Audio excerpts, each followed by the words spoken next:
Exactly 30 days after the tragic Air India crash that claimed the lives of 260 innocent people, the Aircraft Accident Investigation Bureau has released its preliminary report regarding the cause of this disaster. Now, the 15-page report focuses on a critical aspect. The fuel supply to the engines was cut off immediately after takeoff. Now, according to the report, the pilots attempted to restart the engines. One engine partially recovered while the other failed to respond before impact. But what is interesting is that the conversation recorded between the pilots soon after taking off and realizing about the malfunction. As per the AAIB, the pilot asked his co-pilot why he pressed the fuel cutoff switches. That are clear to be what has happened, although it's not specified which pilot asked which pilot. Is it the pilot asking the co-pilot or the co-pilot asking the pilot? Now, what happened in the time gap of just a second or two?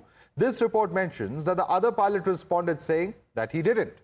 The report further indicates that moments later, one engine's core deceleration stopped and began to recover. However, the other engine could not stop decelerating despite repeated attempts to reintroduce fuel in order to increase core speed and facilitate recovery.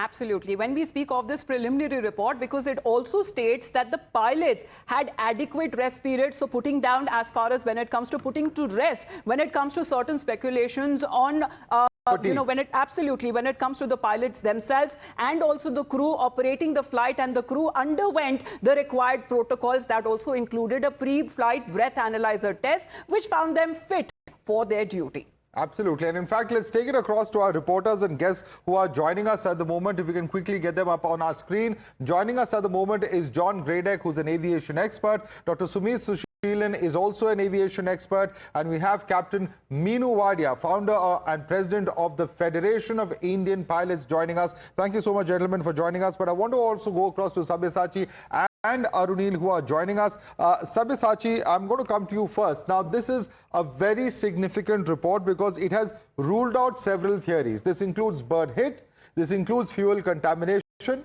this includes the fact that the aircraft was overweight, amongst the various theories, including whether the angle of the flaps was correct or not. All of those theories for the moment have been ruled out.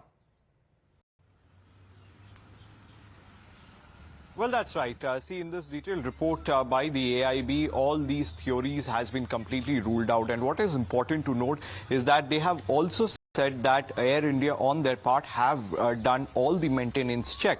Now, in the report itself, as we were talking earlier, a very important point which has been mentioned, that back in 2018, and advisory has been issued by the US aviation regulator regarding the possible disengagement of the fuel control switch cover. Now, at this particular time, it has not been made mandatory since it was an advisory, and AAIB in the report also specified that Air India has done the thorough check of that particular component. In fact, after 2023, no such fault has come out in this particular flight itself. So that is also one important point which has been mentioned in the preliminary report. But clearly, as our experts time and again has been pointing out, that it could potentially be a rare mechanical failure or because of human error. That we have yet to be confirmed, because that will be confirmed once the detailed report comes out. But at this particular point, what the preliminary report had suggested clearly, that because of this particular fuel engine failure switch that has happened. So clearly a lot of speculations which were going around now has come to halted after the detailed report that has come out from the investigators. Let's take this up to our guest as well, because yes, there are detailed reports, there are pictures, absolutely, when it comes to the airworthiness of the aircraft, all of that has now been put across in this report. But Captain Wadia, in your experience, as we speak of, what would have happened inside the cockpit when the pilots realized that there is something wrong? We don't know the conversation that happened between the captain and the co-pilot who was speaking what, but it clearly mentions, as far as this report is concerned, saying that one pilot is asking the other, did you switch off the fuel supply cutoff button? He says, the other one replies, no, I did not. What is your experience and your reading into the report, the preliminary report of what happened inside the cockpit?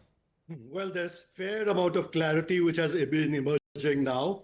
But before we go into the clarity, let me also emphasize that a lot of previous reporting, especially by foreign pilots, have been trying to malign the competence of Indian authorities and Indian pilots by focusing or giving explanations of totally absurd things. So let us focus now specifically on what happened right from the beginning. Right when the aircraft is started up in the beginning to prepare itself for takeoff, the checklist is done, performed properly, and all the indications today that are available on the DFDR indicates that all the items which were required to be done have been done properly by the pilots. Thereafter, was at the point of takeoff, he opened power to take off. The very fact that you got a certain amount of power and the aircraft accelerated to 180 knots shows that the power was available at the point. Also, at the point of V1, if the power was not available, he would have normally rejected the takeoff. So till this point, you have a normal power available. Further, let us go after the point of departure. The DFDR gives you very clearly the timing, exactly how many seconds it took for the power, for the fuel to cut off, etc. However, I am sure the pilot must have realized it even earlier than what is indicated on the DFDR, for the simple reason that almost all takeoffs, immediately after takeoff, the gear is retracted. And immediately after takeoff, the pilot calls out positive rate of climb, gear up, which takes normally 1 to 2 seconds to maximum by 30 feet or so, the gear is up. So the very fact that the gear did not go up and the pilot did realize that there was power failure, he has realized it almost immediately. Thereafter, the focus now is going on the fuel switches and all that. Yes. Let me focus on the fuel switches itself. The DFDR position also shows, and the points show, that the fuel switches were actually on. However, since the pilot realized that the power had not come up and the engines had failed, as a normal procedure, he has, for a moment, put off each switch, and it has to be a physical action. It has to be a concerted action of putting a switch off and on again immediately. Now, for any aircraft, large engine aircrafts, for a power to come up to its full potential, it takes approximately 8 seconds. In this case, as indicated by the report also, that there was initial ignition in one of the engines. Initially, the power was coming up, but not sufficiently, etc. So therefore, the only indication that the fuel was not available to the engines to get this full power. The question, Captain Wadia, that is now being raised, because Dr. Sumit, we need engineering accountability, not finding any scapegoats here. Exactly when it comes to all of the actions, and that was required by the pilots, it was being done according to the report in the cockpit itself, but it was little too late before the the plane or the aircraft could sustain its flight and the takeoff would have continued. Yeah, as per the report, which we see that they had, highlighted the 11 points in which they had clearly given a clean sheet to all the pilots. Both the pilots did the wonderful job inside. They tried to revive the engine, but the switch, the fuel control switch was in the down position. It was in the cutoff position, which never happened. And to revive the engine, to have a full strength of the engine, it minimum take 1 minute. It took 1 minute, and they didn't have the time. It hardly took 5 seconds to get the aircraft down to the ground. So I think this is definitely this is a technical error. And from the first day, we were trying to see that is it the electrical failure. And yes, somewhere we can say it is an electrical failure. But so far, the AAIB had not mentioned anything against the Boeing.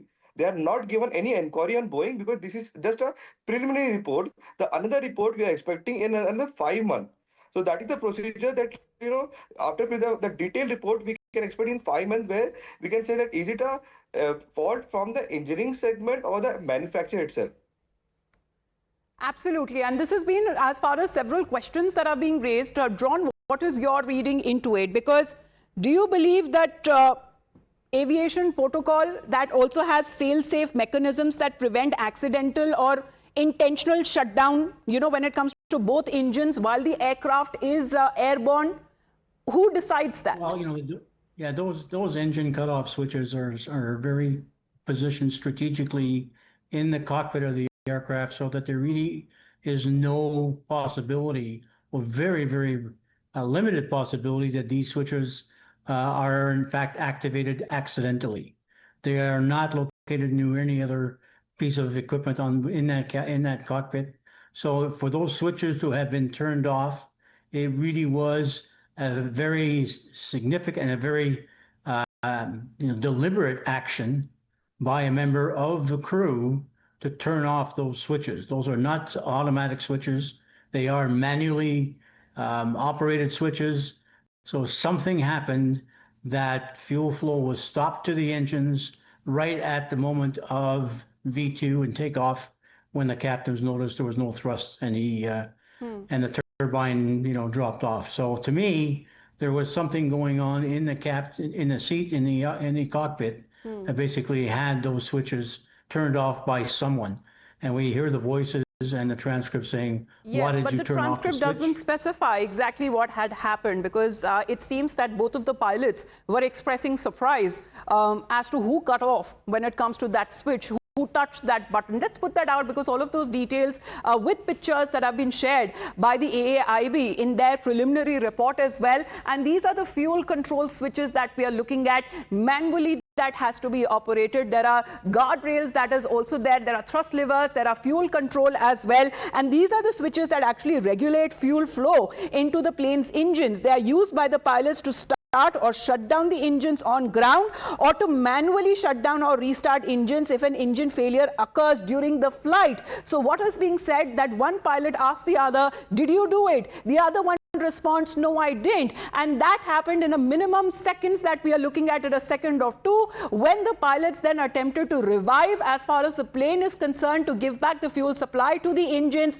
One engine did manage to recover, but the other one could not sustain it. And this is all in a matter of seconds that we are looking at, when the pilots then made the emergency call of Mayday, Mayday, Mayday. By that time, it was too late. The communication went off. It was complete silence. The plane thereafter crashed right after crossing the airport wall periphery. Our experts continue to be with us. We just have to head into a short break. Of course, more of the questions that have now been raised over this preliminary report by the AAIB, will be taking that forward with our experts on the other side.